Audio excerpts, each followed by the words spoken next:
fall downhill like that. Now, from the top,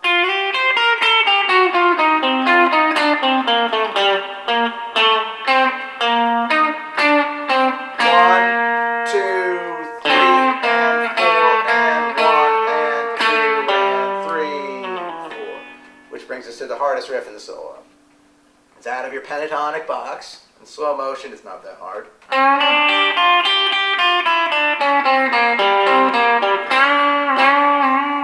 Does it a couple more times. Think about your pentatonic box. I mean, most of these riffs that sound complicated and that are fast are just kind of whipping down the scale. You don't have to think too hard about it. Something like that, where he's doubling back. But it starts off with this bend in the 4th degree of the scale. This is one of your big money bends in the minor mode. Sounds like a Chuck Berry line. Right? All sorts of different ways you can play that, but you're kind of getting that dissonance between notes 4 and 5. That note as you go up.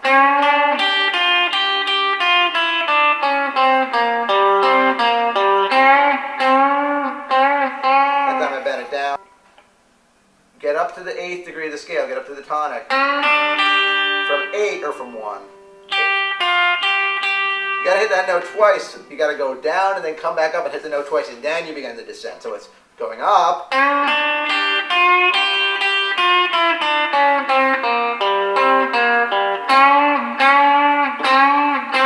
Sometimes it's tempting to change the direction of the bends, but if you're playing it fast, you probably don't have time to do that. Ready, go. Something like that.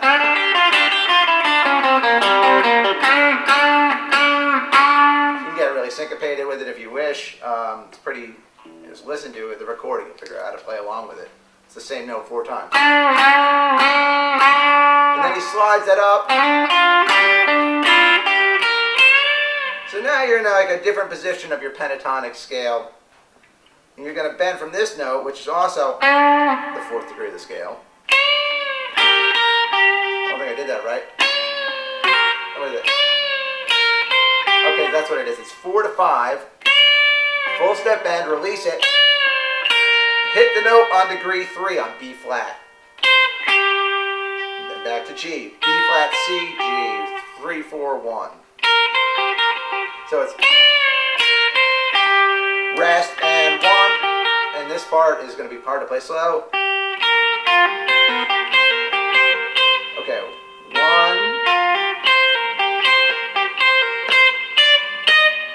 You gotta go. Ooh, it's a bad bend. From 7 up to 8. The trick with this part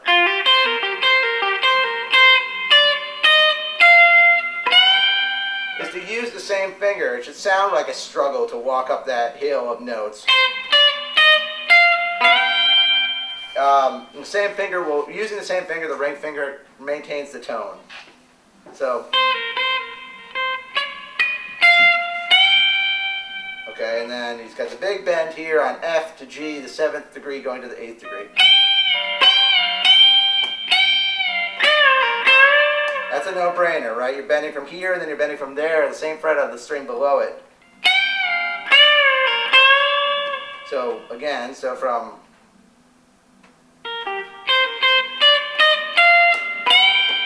four, 1 and 2 and 3, 4. And then you got to jump all the way back down here. How does that happen?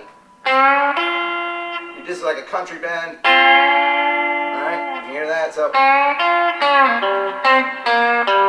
you should be able to do those kind of rock and roll cliches with your eyes closed. Right? Why didn't he do it up here? I don't know. Listen to where he was. He could have.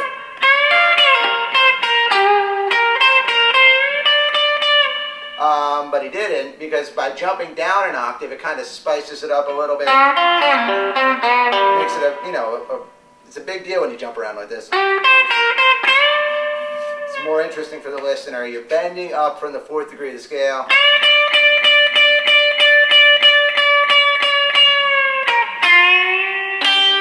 And you really do want to come to rest in that solid note there.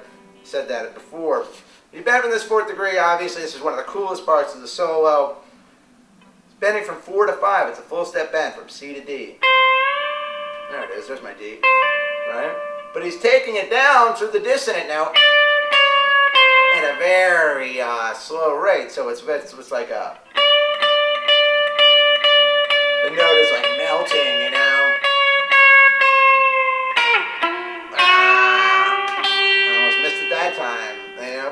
So 1, 2, 3, 4, 1, and 2, and 3.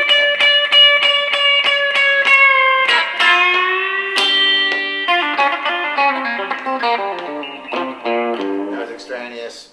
That's just, you know, junk that I'm throwing on the end of it. Not well played either. All right, so, you know, there you go. You have basically the whole thing kind of analyzed.